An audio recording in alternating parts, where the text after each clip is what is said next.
Immortal and Martial Dual Cultivation, episode 10. Untuk melihat video selengkapnya, sahabat bisa kunjungi playlist yang telah Sabta Novel sediakan. Yuk mari, kita berimajinasi bersama dan masuk ke alur ceritanya.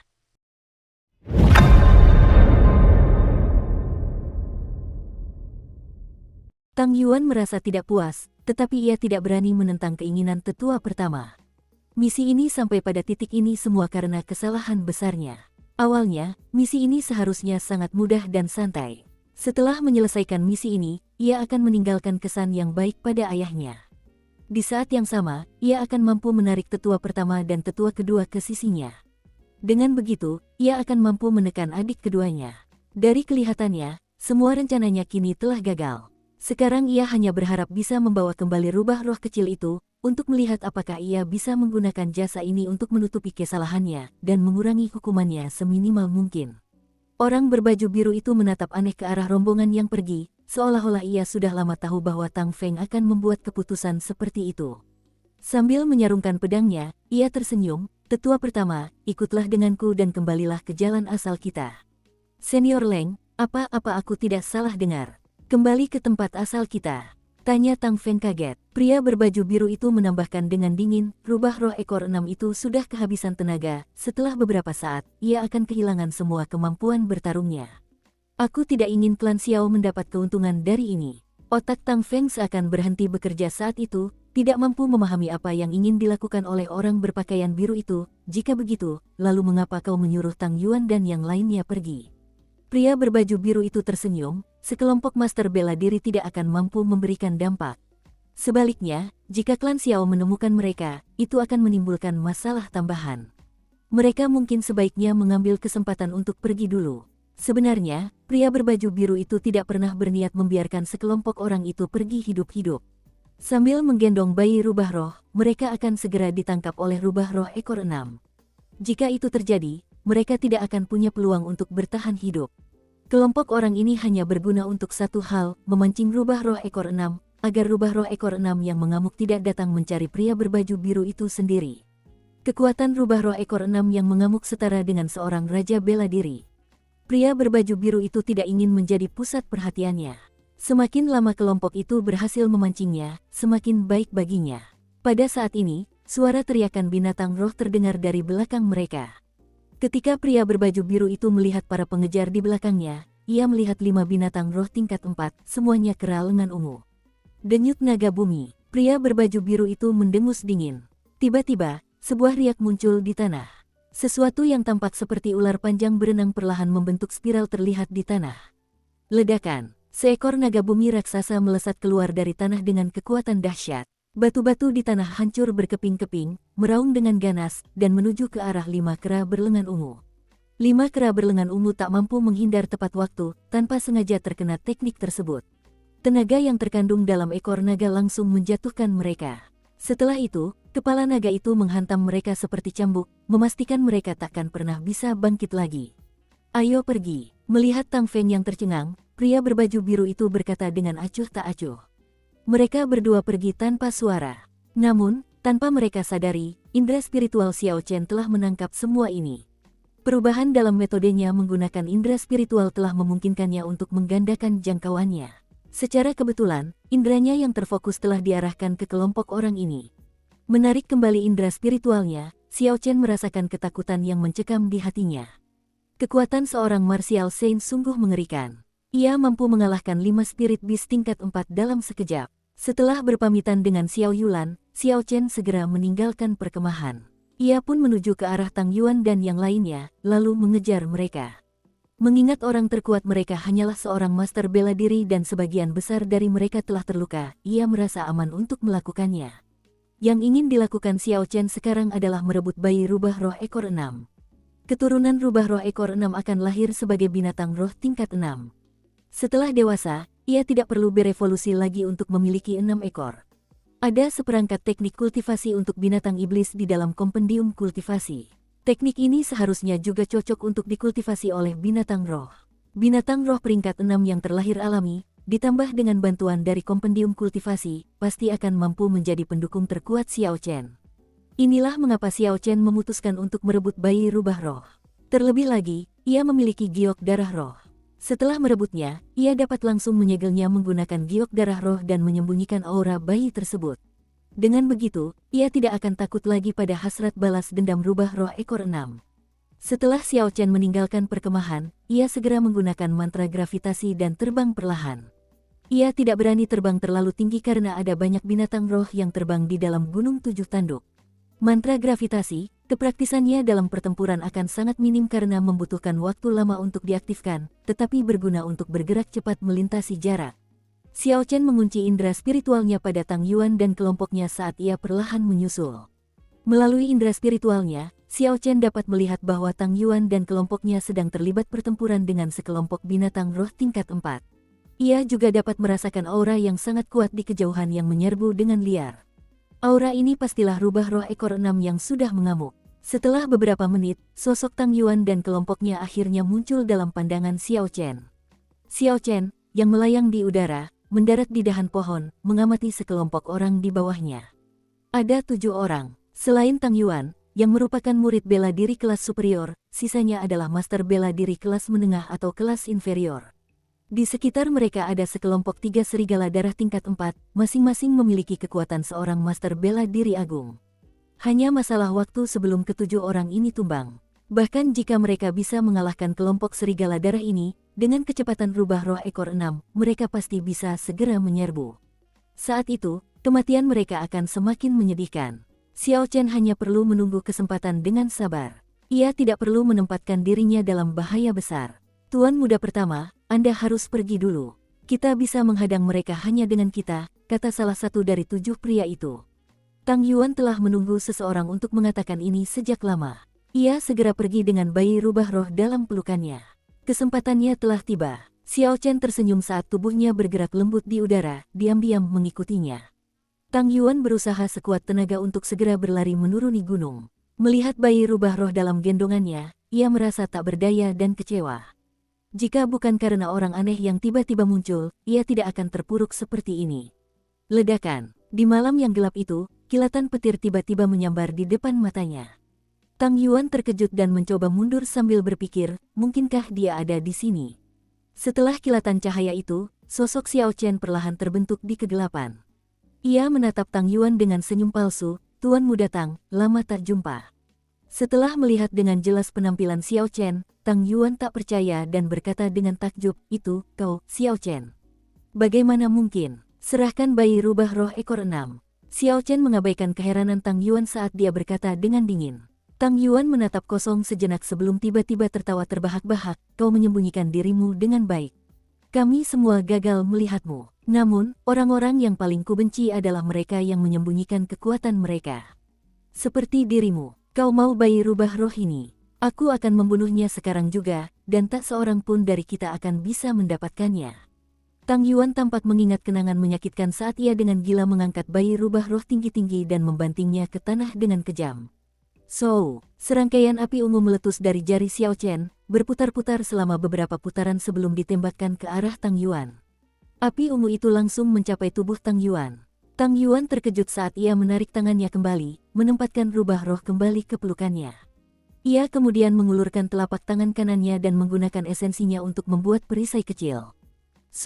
Api dengan mudah menembus perisai esensi di tangan Tang Yuan seperti paku yang menembus kayu. Setelah itu, api mengenai lengannya. Tang Yuan menjerit pilu saat tangan kanannya dengan cepat berubah menjadi abu, memaksanya untuk menjatuhkan rubah roh ke pelukannya. Xiao Chen berteriak pelan, menghentakkan kakinya ke tanah, dan mendorong dirinya ke depan. Dengan satu tendangan, ia dengan cepat menghempaskan Tang Yuan dan meraih rubah roh itu dengan tangannya. "Jangan bunuh aku, jangan bunuh aku." Terbaring di tanah, Tang Yuan melihat ekspresi Xiao Chen yang galak. Ia langsung memohon ampun, kehilangan semua keberanian yang dimilikinya sebelumnya. Membiarkan orang seperti ini ada di dekatnya hanya akan menimbulkan masalah. Tentu saja, Xiao Chen tidak akan membiarkannya pergi. Dengan jentikan jarinya, ia menembakkan api sejati guntur ungu. Sesaat kemudian, Tang Yuan terkepung api. Sebelum sempat berteriak, ia sudah terbakar menjadi abu. Setelah melihat tumpukan abu di tanah, Xiao Chen mengalihkan pandangannya lalu menatap bayi rubah roh ekor 6 dalam pelukannya. Bulunya yang seputih salju bersih dari kotoran atau debu. Matanya kini terpejam, seperti anak kucing yang tenang. Ia tampak sangat imut. Namun, si kecil ini tidak menyadari bahwa induknya telah mengamuk karenanya. Merasa kasihan, Xiao Chen mengeluarkan batu giok darah roh. Ia menggigit jarinya dan meneteskan setetes darah ke batu giok tersebut. Saat darah tersebut bersentuhan dengan batu giok, Xiao Chen langsung merasa seolah-olah sebagian kecil jiwanya meninggalkan tubuhnya dan memasuki batu giok darah roh.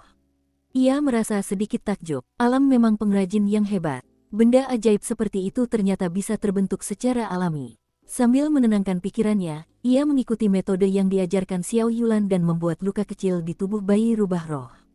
Kemudian, ia meneteskan setetes darah rubah roh ke batu giok darah roh. Zia, setelah merasakan sakit yang luar biasa, ia terbangun dan meronta-ronta melepaskan diri dari pelukan Xiao Chen. Sebelum sempat menyentuh tanah, sebuah daya hisap yang kuat datang dari spirit blood jade dan menyedot spirit fox kecil itu. Xiao Chen mengirimkan seutas sense spiritual ke dalam giok darah roh. Setelah ia masuk, ruang tanpa batas muncul di depan matanya. Seekor rubah roh kecil berdiri di ruang kosong itu, dan luka kecil yang ia buat di sana telah sembuh karena ia memandang dengan rasa ingin tahu ke segala arah. Menarik indera spiritualnya, sebelum ia sempat melakukan apapun, ia merasakan aura yang kuat. Di malam yang gelap, cahaya terang menyinari Xiao Chen, menekan auranya. Ia tak berani bergerak. Ledakan. Cahaya itu turun ke tanah dan seekor rubah roh ekor 6 setinggi 10 meter muncul di hadapan Xiao Chen. Rubah itu memiliki 6 ekor yang panjangnya 20 meter, mengarah ke langit.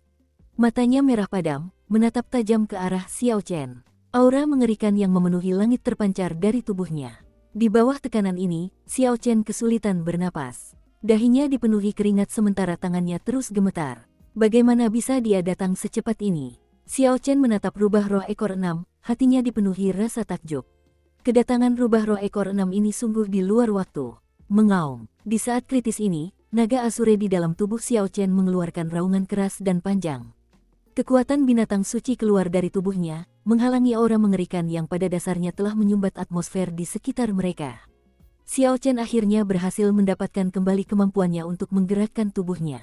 Tepat saat Xiao Chen hendak melarikan diri, rubah roh ekor 6 yang besar tiba-tiba tumbang.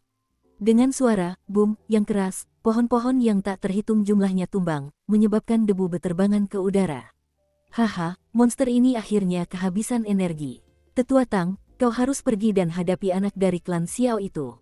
Balas dendam untuk tuan muda klanmu. Aku akan hadapi rubah roh ekor 6. Ia tertawa terbahak-bahak. Pria berbaju biru itu telah mengikuti aura rubah roh ekor 6 sebelumnya dan berhasil mengejar mereka. Tang Feng mendengus dingin, ia tak berkata apa-apa sambil menatap Xiao Chen. Ia dan pria berbaju biru baru saja tiba ketika ia melihat Tang Yuan sekarat di tangannya. Jika bukan karena pria berbaju biru yang menahannya, ia pasti langsung bergegas menghampiri. Huci, tepat ketika orang berbaju biru hendak bertindak, sebuah belati terbang tiba-tiba menembus udara dan melesat ke arahnya dengan ganas. Esensi yang terkandung di dalam belati terbang itu menciptakan gelombang di udara. Gesekan intensnya dengan udara menyebabkan percikan api beterbangan.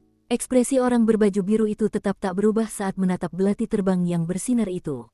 Ia mengedarkan esensinya dan serangkaian batu berkumpul di tangan kanannya, mengalir ke telapak tangan kanannya dan berputar tanpa henti. Dari pusaran batu itu, sebuah batu melesat keluar dan tepat mengenai belati terbang itu.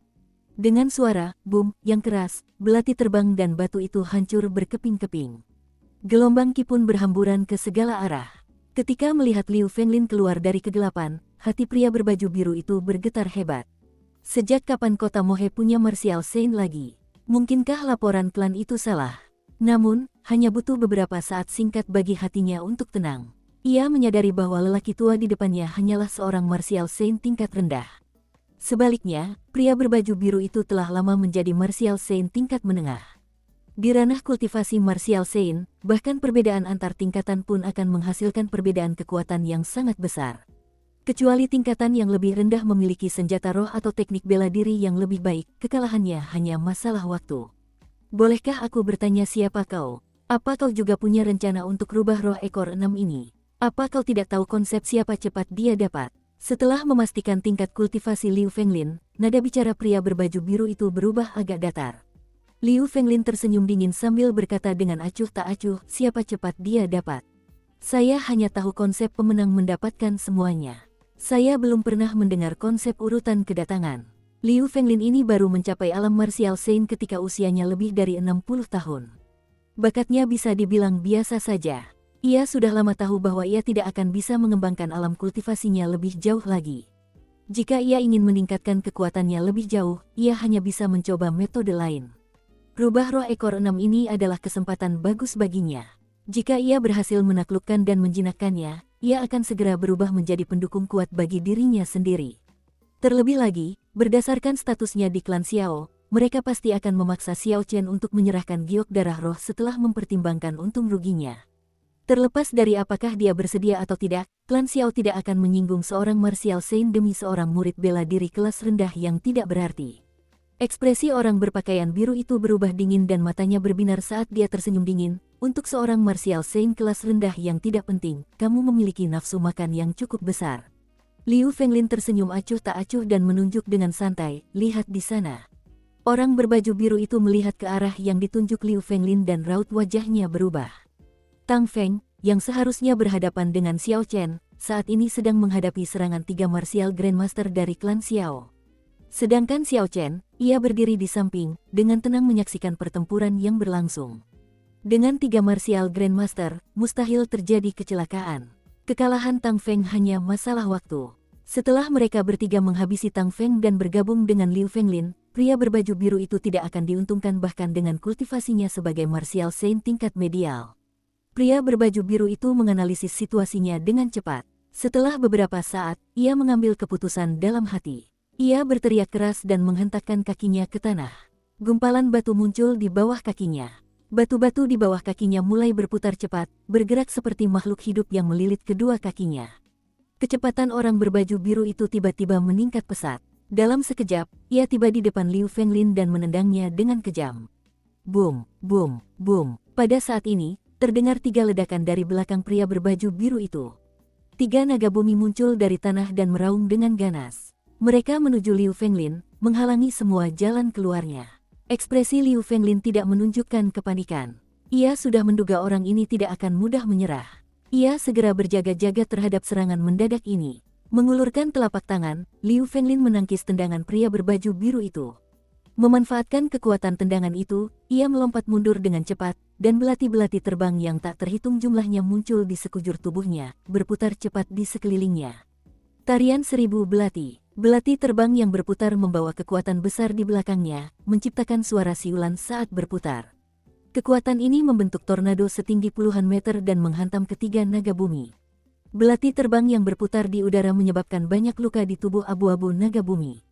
Saat ini, mereka berdua berada dalam kebuntuan. Ketiga naga bumi tanpa henti berusaha mengelilingi tornado, sesekali menghantamnya dengan keras. Namun, belati terbang yang tak terhitung jumlahnya terus-menerus menguras energi para naga bumi.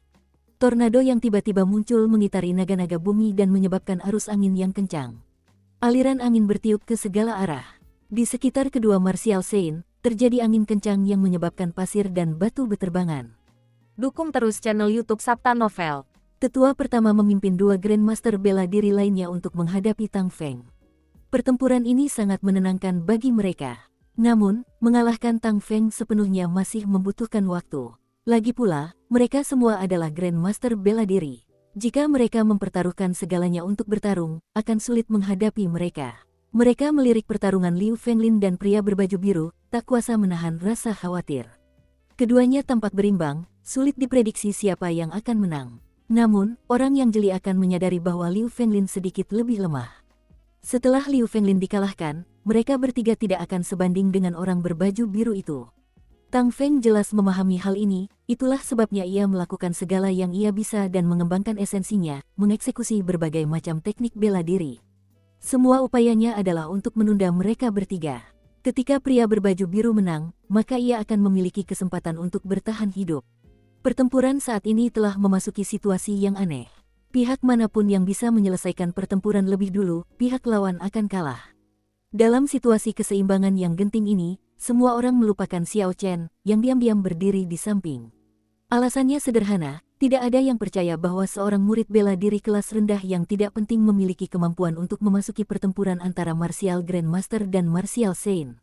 Namun, apakah situasinya benar-benar demikian? Melihat Tang Feng yang menahan kepahitan, Sudut mulut Xiao Chen melengkung membentuk senyum dingin. Indera spiritualnya mengunci tubuh Tang Feng, sementara esensi di dalam tubuhnya terus bersirkulasi, bersiap untuk melancarkan Lightning Dash Chen. Ledakan, petir yang telah menghabiskan 5% esensi Xiao Chen jatuh dari langit. Petir yang mengerikan itu membuat langit malam yang gelap menjadi terang benderang seolah-olah siang hari. Saat itu juga petir menyambar, dan ekspresi semua orang tercengang. Tang Feng, yang sedang bertempur sengit, tidak menyadari kemunculan petir yang tiba-tiba itu. Cahaya terang itu memudar dan langit malam yang gelap kembali normal. Kilatan petir yang muncul lalu menghilang dalam sekejap memberikan perasaan halus bagi semua orang. Namun, tubuh Tang Feng yang hangus dan berasap membuktikan bahwa kilatan petir itu nyata. Lakukan. Tetua pertama, Xiao Qiang, mengambil inisiatif dan bereaksi terhadap perubahan situasi yang tak terduga ini. Ia menghantamkan telapak tangannya ke tubuh Tang Feng, sementara kedua pria lainnya segera bergerak. Mereka berdua melancarkan 2 pukulan kuat lagi ke tubuh Tang Feng. Xiao Qiang menoleh ke arah Xiao Chen yang tampak tenang. Ada tatapan bingung di matanya, tetapi ia segera menarik kembali tatapannya. Bantu aku. Situasi pertempuran dengan cepat berubah menguntungkan mereka berkat bantuan Xiao Chen. Liu Fenglin memimpin ketiga Grandmaster bela diri mengepung dan menyerang pria berbaju biru itu. Pria berbaju biru itu menatap mayat Tang Feng dengan penuh kebencian, merasa tidak puas. Saat ini, tak ada lagi harapan baginya untuk menang. Pria berbaju biru itu adalah orang yang tegas. Setelah menangkis serangan keempat orang itu, ia langsung berbalik dan melarikan diri. Liu Fenglin menatap rubah roh ekor 6 yang tak sadarkan diri di tanah, lalu menatap Xiao Chen yang tak jauh darinya. Ia menghadap tetua pertama dan berkata, kita harus mengejarnya. Saat ini dia tidak terluka dan bisa menyerang kita kapan saja. Kekhawatiran Liu Fenglin terbukti benar. Serangan mendadak seorang martial saint kelas medial bisa langsung membuat ketiga martial grandmaster kehilangan kemampuan bertarung mereka. Kini setelah mereka sampai pada titik ini, Liu Fenglin tak berani gegabah. Lagi pula, tubuh rubah roh ekor 6 sangat besar. Xiao Chen tidak mungkin memindahkannya. Membunuhnya akan semakin mustahil baginya. Lagi pula, dia satu-satunya orang di sini. Bahkan jika rubah roh ekor 6 mati secara ajaib, itu jelas di tangan Xiao Chen karena dialah satu-satunya orang yang bisa melakukannya. Liu Fenglin tidak khawatir tentang hal ini dan tanpa ragu memimpin ketiga pria itu untuk mengejar orang berbaju biru. Mereka tidak menyangka akan dapat membunuhnya, tetapi ia ingin memastikan bahwa orang berbaju biru itu tidak memiliki kesempatan untuk menyerang mereka lagi. Sambil memperhatikan keempat pria itu pergi, Xiao Chen perlahan berjalan menuju rubah ekor 6 yang tergeletak di tanah. Sebelum Liu Fenglin pergi, tatapannya jelas penuh ancaman. Memikirkan sikap Liu Fenglin sebelumnya, Xiao Chen merasa geram. Ia mengangkat tubuhnya pelan, lalu mendengus, hanya seorang martial saint tingkat rendah yang tak bisa berkembang lebih jauh. Dia hanyalah seorang konsekrasi khusus dari klan Xiaoku, tapi dia bahkan tak memandangku. Begitu dia membuka mulut, dia langsung meminta spirit blood jade. Karena kau mengancamku seperti itu, aku akan menurutimu. Menatap tubuh rubah roh ekor 6, Xiao Chen melihat luka menganga. Ada luka yang mengerikan di sana, bahkan tulang-tulangnya terlihat di beberapa tempat. Seharusnya saat inilah ia berada dalam kondisi terlemahnya. Saat bertarung dengan pria berbaju biru, ia pasti terluka. Setelah mengamuk, ia menguras habis energi hidupnya, menyebabkan luka-lukanya semakin parah. Seekor binatang roh tingkat 6, setara dengan raja bela diri tingkat rendah, benar-benar berada dalam kondisi seperti itu. Xiao Chen merasa kasihan. Sekalipun itu seekor binatang, perasaan seorang ibu terhadap anaknya sungguh tulus dan murni. Memikirkan lelaki kecil nan cantik di dalam spirit blood jade, kalau bukan karena benda kecil ini, Raja Absolute Seven Horn Mountain ini tidak akan mengamuk seperti itu. Xiao Chen memperkirakan ukuran rubah roh ekor 6. Setelah mengukurnya, ia mengarahkan cincin semestanya ke rubah roh ekor 6 di tanah, dan dengan suara, "Sou," rubah roh ekor 6 tersimpan di dalam cincin semesta. Cincin spasial dunia ini tidak mampu menampung makhluk hidup apapun. Namun, cincin semesta berbeda. Jika binatang roh bersedia atau tidak sadar, selama ia bisa masuk ke dalamnya, tidak akan ada masalah. Liu Fenglin, yang telah pergi, tidak menyangka Xiao Chen akan mampu membawa pergi rubah roh ekor 6 menggunakan cincin semesta dari dunia lain. Kalau tidak, bahkan jika ia dipukuli sampai mati, ia tidak akan membiarkan Xiao Chen tinggal di sana saat ia pergi. Xiao Chen menggunakan indera spiritualnya untuk menyelidiki sekelilingnya. Ia segera menyadari bahwa para binatang roh yang mengamuk telah bubar. Ini pasti ada hubungannya dengan pingsannya rubah roh ekor 6. Setelah menentukan arah yang dituju Liu Fenglin dan yang lainnya, Xiao Chen menarik kembali indera spiritualnya. Ia menelan pil pengembalian Qi dan menuju ke arah yang berlawanan, terus-menerus melancarkan teknik penghindaran petir. Setelah sekitar 10 kali sambaran petir, Xiao Chen sudah berada 1000 meter jauhnya. Gunung 7 tanduk tingginya hanya sekitar 3000 meter. Xiao Chen berhenti di bagian tengah gunung. Setelah beristirahat sejenak dan memulihkan esensinya, Xiao Chen mencari gua tersembunyi sebelum berhenti bergerak lebih jauh. Dia melepaskan rubah roh ekor 6 dari cincin semesta dan bergumam dalam hati, anggap saja ini sebagai kompensasi. Setelah merebut anakmu, aku tak sanggup melihatmu mati seperti ini. Aku juga tidak akan membiarkan Liu Fenglin membawamu pergi. Jika itu terjadi, nasibmu akan semakin menyedihkan. Liu Fenglin memimpin tetua pertama dan yang lainnya, mengejar orang berbaju biru dengan cemas. Namun, kecepatan pria berbaju biru itu anehnya luar biasa cepat. Batu-batu di kakinya terus-menerus melingkari kakinya, membuatnya bergerak sangat cepat di tanah datar. Tak lama setelah pengejaran, ia berhasil lolos dari pandangan kelompok itu. Liu Fenglin terpaksa menyerah tanpa daya. Maka, di bawah arahan Liu Fenglin, mereka bergegas kembali. Ada apa? Kenapa rubah roh ekor 6 menghilang? Tanya Liu Fenglin kaget setelah melihat tanah kosong. Di mana Xiao Chen? Kemana dia pergi? Dia pasti diam-diam mengambilnya. Rubah roh ekor 6 telah pergi dan Xiao Chen pun menghilang. Liu Fenglin segera menghubungkannya. Mungkinkah Xiao Chen telah membawa pergi rubah roh ekor 6? Namun, hal itu tidak masuk akal baginya. Rubah roh ekor 6 tingginya 10 meter. Xiao Chen hanyalah seorang murid bela diri kelas rendah, mustahil baginya untuk mengambilnya tanpa meninggalkan jejak. Mendengar kata-kata Liu Fenglin, Xiao Qiang merasa nadanya mengandung celaan yang jelas. Kemarahan terpancar di mata Xiao Qiang, Liu Fenglin ini terlalu merendahkan. Bagaimanapun, Xiao Chen tetaplah putra kepala klan. Dia tidak berhak berbicara tentang Xiao Chen dengan cara seperti itu. Sambil mengendalikan emosinya, tetua pertama mengamati sekelilingnya dengan saksama. Ia mendapati tidak ada jejak pergerakan rubah roh ekor 6.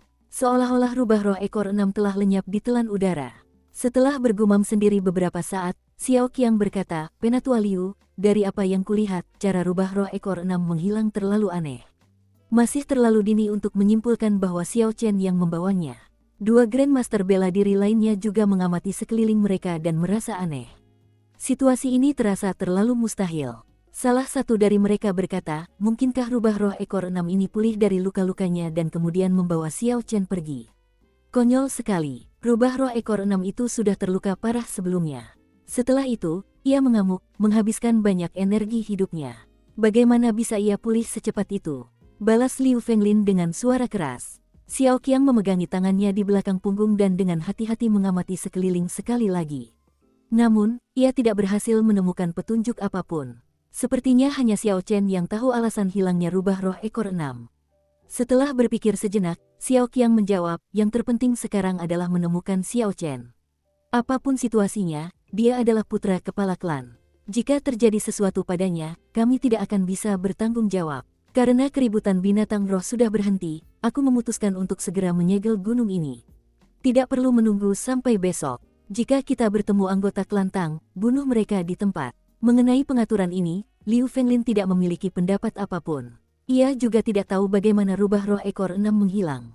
Ia hanya bisa mencari Xiao Chen terlebih dahulu, lalu memutuskan apa yang harus dilakukan selanjutnya. Mengesampingkan situasi itu, di tempat lain, pada saat itu, Xiao Chen saat ini sedang berada di gua rahasia yang sedang menyebarkan salep emas pada rubah roh ekor 6.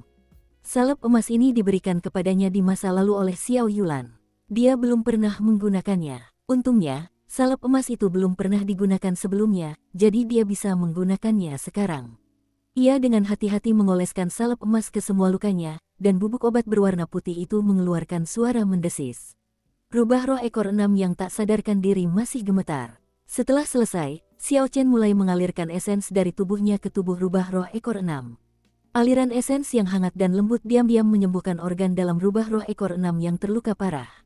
Karena Xiao Chen sedang fokus merawat rubah roh ekor 6, dia tidak menyadari mata rubah itu sedikit terbuka, menatap Xiao Chen dan mengingat penampilannya di dalam hatinya. Esensi tersebut beredar selama satu siklus di dalam tubuh rubah roh ekor 6. Xiao Chen menemukan bahwa meridian binatang roh ini sangat cocok untuk metode kultivasi binatang iblis dalam kompendium kultivasi. Menurut kompendium kultivasi, makhluk apapun yang memiliki spiritualitas dapat mengolahnya. Dalam legenda Tiongkok kuno, terdapat banyak iblis yang cukup terkenal. Setelah ragu-ragu sejenak, Xiao Chen memutuskan untuk mengajarkan transformasi 9 revolusi surgawi misterius yang tercatat dalam kompendium kultivasi kepada rubah roh.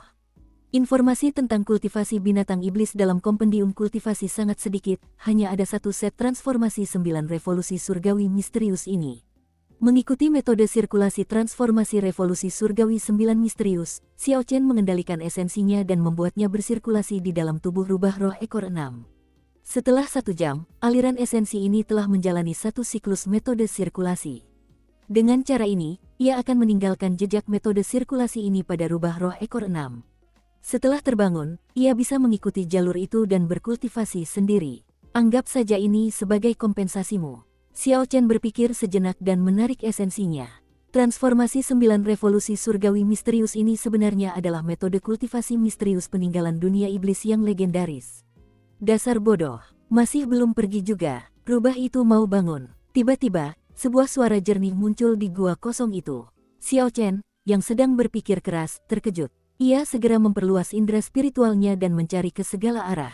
Namun, selain dirinya dan rubah roh ekor 6 yang tidak sadar, tidak ada orang lain.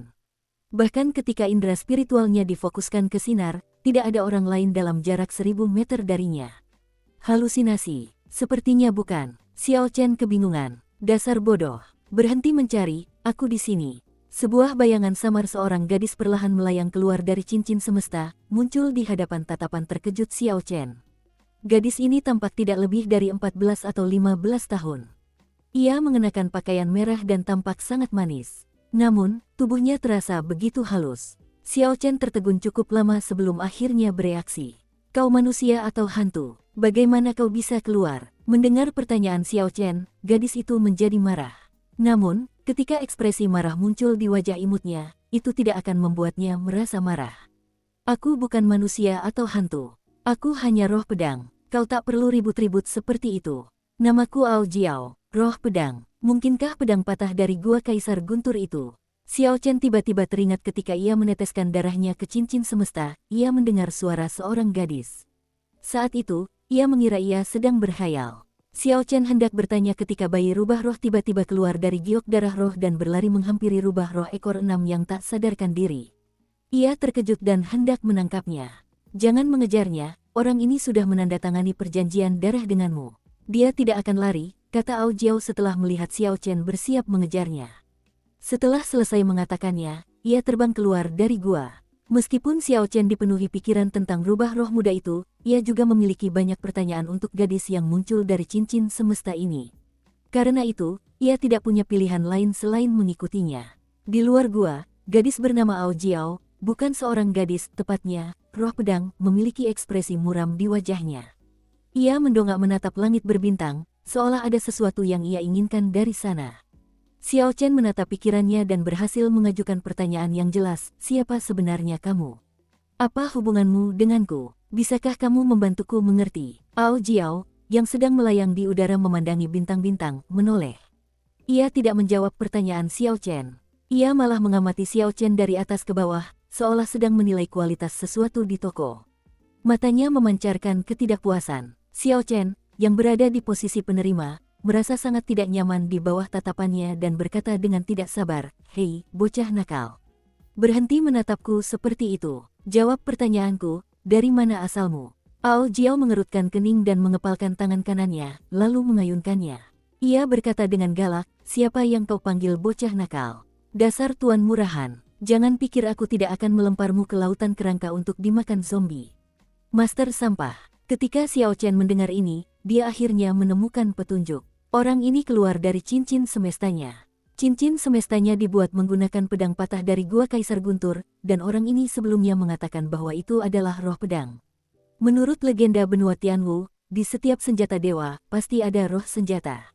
Pedang memiliki roh pedang memiliki roh pedang, tombak memiliki roh tombak. Roh senjata memiliki kecerdasan yang setara dengan manusia. Namun, masing-masing memiliki kepribadiannya sendiri. Ketika senjata suci memiliki roh senjata, dapat dikatakan bahwa senjata tersebut mencapai spiritualitas sejati dan kekuatannya dalam pertempuran akan menjadi semakin besar. Sepertinya pedang patah di gua Kaisar Guntur itu adalah senjata suci. Pedang itu terbelah dua, tetapi entah mengapa, roh pedang di dalamnya tidak menghilang. Ketika ia memikirkannya seperti ini, rasanya sangat mungkin.